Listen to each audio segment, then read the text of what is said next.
Hi everybody, welcome back to Christian roasting channel. This is Phinehas. ఈరోజు మేము roast చేస్తున్నది ఒక మనిషిని కాదు, దయ్యాన్ని. Sorry, cool. ఈరోజు మనం రోస్ట్ చేయబోయేది మనిషి కాదు, దయ్యం కాదు, దయ్యం పట్టిన మనిషిని. ఈ వీడియో కేవలం ఎంటర్టైన్మెంట్ కోసమే చేశాం. నిజం భయ్యా, ఎవరిని హర్ట్ చేయాలని అస్సలు కాదు. ఏదో నలుగురిని తిడితే దానివల్ల ఏదో చిల్లర వేస్తారు యూట్యూబ్ వాళ్ళు. ఆ చిల్లర మీద బతుకుని చిన్నగా దొల్లించుకుంటూ ఉంటారు అన్నమాట. బ్రతుకు తెరుగు కోసం చేస్తున్నాం భయ్యా. స్ట్రైకులు వేసి మా కడుపు కొట్టకండి. ఈ రోజు మనం రోస్ట్ చేయబోతున్న దయ్యం పేరు యెజబెలు. ఈవిడెప్పుడో చచ్చిపోయింది అనుకుంటున్నారా? నో వే.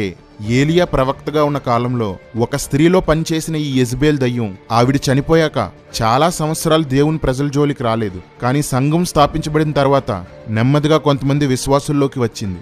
ఆ తర్వాత కొందరు సేవకుల్లోనికి, కొందరు సేవకురాళ్లలోనికి వచ్చింది. అందుకే ప్రకటన 2:20లో యెజబెలు అనే దయ్యాన్ని సంఘంలో ఉండనిచ్చారు అని రాయబడింది. నువ్వు కంటిన్యూ చేయక్క.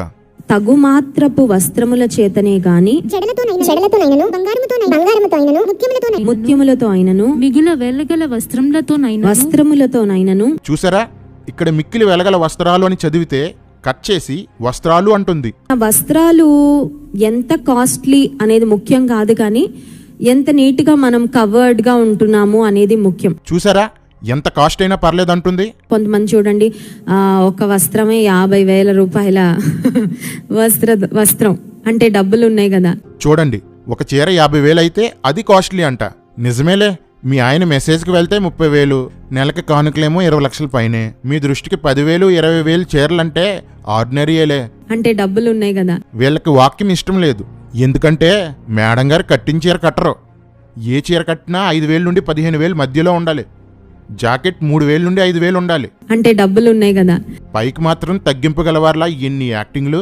మనలను చూడగానే, దేవుని బిడ్డలను చూడగానే ఇతరులు మనలోని దీనత్వాన్ని వారు గమనించేటట్లుగా దీన మనస్సును మనము కలిగి ఉండాలి. యేసయ్య దీవెనను పొందాలన్నా, యేసయ్య దర్శనం చేసుకోవాలన్నా దానికి ఏకైక మార్గము దీనత్వం.